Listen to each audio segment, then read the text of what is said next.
Hi everyone, I'm Dr. Jamie Guthiel. I'm a doctor of chiropractic and clinical nutritionist, and I'm going to take just a few minutes to make you all experts on treating hypothyroidism naturally.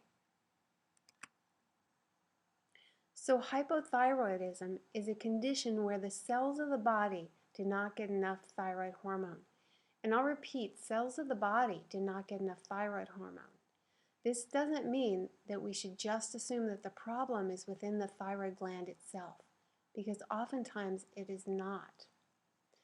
And I'll be going over that in detail in just a little bit. But let's talk about some of the symptoms of hypothyroidism: fatigue, constipation, weight gain, hair loss, hormone problems, muscle pain, joint pain, cold sensitive, poor memory, dry skin, depression, frequent headaches, high cholesterol, brittle nails, brittle hair, puffy face. These symptoms probably sound like you or someone that you know. So the thyroid gland is located in the neck. It's a little butterfly-looking gland, just as this picture depicts. And its job is really, its function, to produce and store thyroid hormone. And the thyroid is really just a worker bee. The thyroid is told to produce hormone, and then the hormone is sent off from the thyroid to other parts of the body. So all this gland does is produce the thyroid hormone. So here's the big picture with all the relationships that the thyroid gland has. And you can see the thyroid in the middle of this picture. And then you look at the very top of the picture, and you can see that the hypothalamus, which is right at the top, this is the boss. This is located in the brain. The hypothalamus receives information from the body. Look all the way at the bottom. And everywhere else is every place in the body where all cells are located. That feeds back, looking at the little arrows that come up the sides, feeds back information about what's going on in the body to the hypothalamus, who then says, okay, we have to do something about this. Hypothalamus talks to the pituitary, which is really the next in command, and the pituitary is then going to tell the thyroid, hey thyroid, we need some more hormone. Or, hey thyroid, knock it off, we have plenty of thyroid. Then the thyroid is going to react. It's going to make or not make more thyroid hormone, and then it's going to send or not send it out into the body. When it does go out into the body, it sends it out as T4. T4 is an inactive form of thyroid hormone. When the hormone goes into the body, before it goes to the cells, it first has to be activated and turned into T3. And this happens primarily at the liver and in the gut. Once this happens and it's activated, T3 is the active form, it can now go everywhere else in the body. So the reason to look at this is, oftentimes when there's hypothyroidism, we treat the thyroid gland. That's the medical model, treat the thyroid gland. What I do is really take a look at all aspects of this whole scenario and figure out where the problem is, and then go ahead and treat the problem area. So starting at the top again, the hypothalamus in command will start to talk to the pituitary, and in a situation of hypothyroidism where the cells of the body don't have enough thyroid hormone, the hypothalamus will tell the pituitary to tell the thyroid gland, hey, you've got to produce some thyroid hormone. So now the inactive thyroid hormone, called T4, goes directly to the liver and the gut, where the conversion, or the majority of the conversion, from T4 to T3 happens. So in other words, it's from the inactive to the active or usable form. 70% of this conversion happens in the liver, about 20% in the gut, and about 10% in other areas of the body. So you can see how important it is that the liver and the gut are healthy so that this conversion is going to be able to take place. So now this activated form of thyroid hormone called T3 can go everywhere else in the body, and it goes to all the cells of all the tissues and all the organs. It basically turns on the cell, and it turns on the genes for all aspects of body function. So the last thing that happens is when there's enough thyroid hormone everywhere else in the body, the cells of the body, the information will get sent back, as the blue arrows depict, to the hypothalamus that we have plenty, and will turn down the whole pituitary talking to the thyroid, etc. And this is called a negative feedback loop.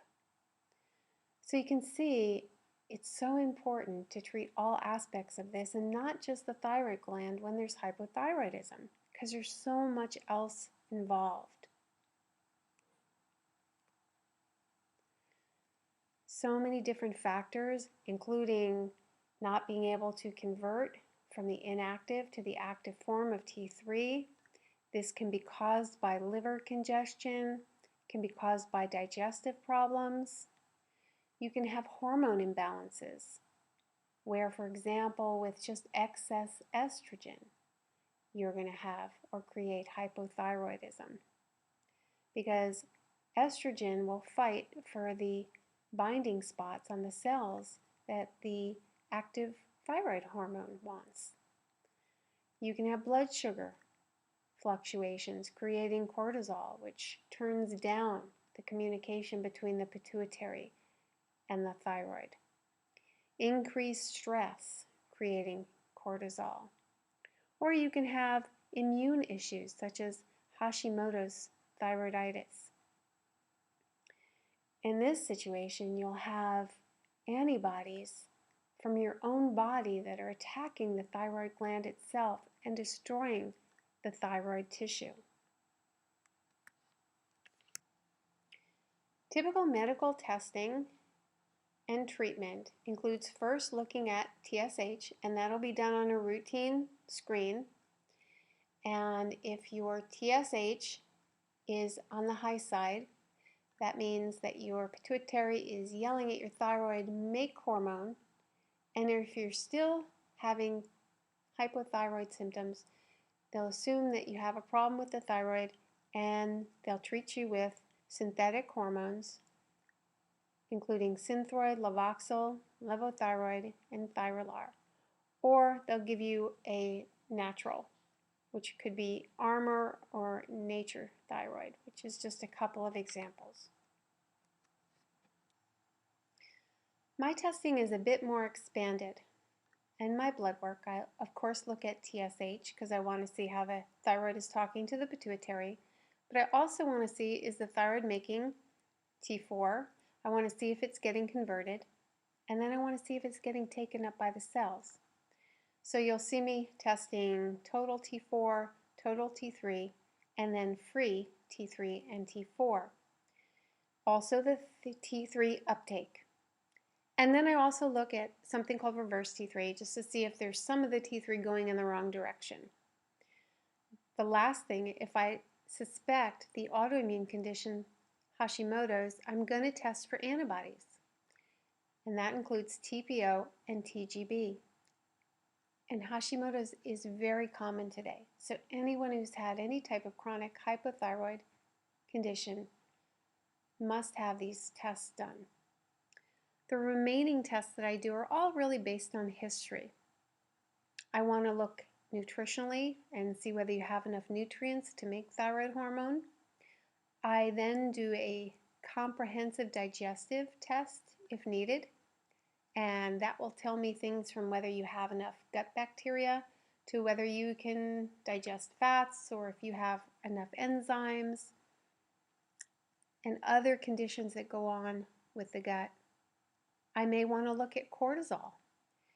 I do an adrenal cortisol test when needed that looks at a 5-time window at your cortisol throughout the day to see if it's going up when it shouldn't, or even if it's going down when it should be up. I also like to look at free hormones. Very important to check and see what the hormones are doing. Thyroid and hormones are completely interrelated. Also blood sugar. If your blood sugar is fluctuating, we're not going to be able to stabilize your hypothyroid. So again, this is all based on history. So I just want to say a couple more things about Hashimoto's. As I said, this is an autoimmune condition. You can actually be hypo or hyperthyroid. And what happens is when the thyroid gland is being destroyed, thyroid hormone is then released into the bloodstream, and then you're going to be hyper. After this period, you're probably going to crash into a hypothyroid state. Hashimoto's is often linked to food sensitivities, so tied directly to the gut. And the special tests that I mentioned in blood work are TGB and TPO. With Hashimoto specifically, you must treat the immune system. And as I said, Hashimoto's is more and more commonly found with people who are hypothyroid.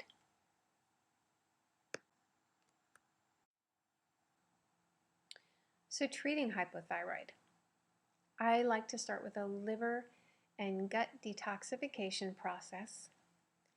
In modern society, we have so many toxins in our food and in the environment, the liver gets overloaded with them. And then what happens is the liver isn't able to do the proper conversion that we talked about. And then of course the gut is also overloaded with toxins. When you eat foods that have a lot of chemicals in them, it irritates the gut lining. The gut bacteria then are not as numerous as they should be. And so the detox process cleanses these areas out, helps decrease the inflammation, promotes healthy bacteria, and so helps these conversion processes along. What's interesting is that if you have, for example, a gut problem with decreased bacteria, or you have reflux, whatever that problem is, it can affect and cause and contribute to hypothyroidism. But then in turn, hypothyroidism creates more gut issues.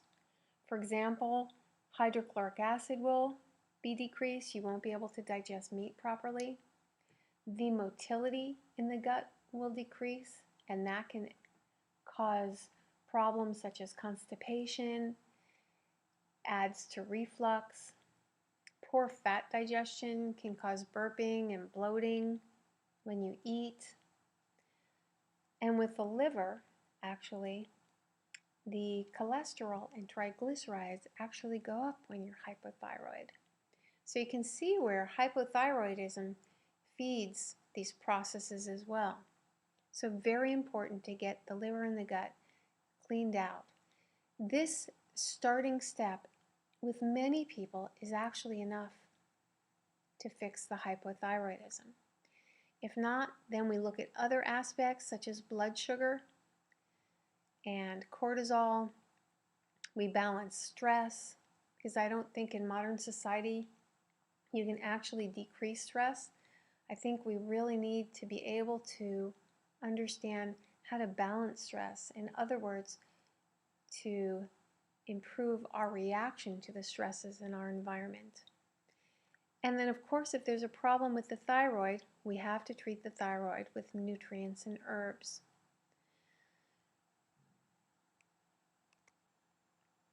What's great with a nutritional approach is that if you improve any aspect of your health, you're going to increase and improve every other aspect of your health, because it's also interrelated. So with my nutritional approach to hypothyroidism, your whole body will benefit. So even if we're trying to just fix your hypothyroidism by clearing your gut and your liver, you're going to start digesting food better, absorbing that food, and turning it into usable nutrients for your body more efficiently.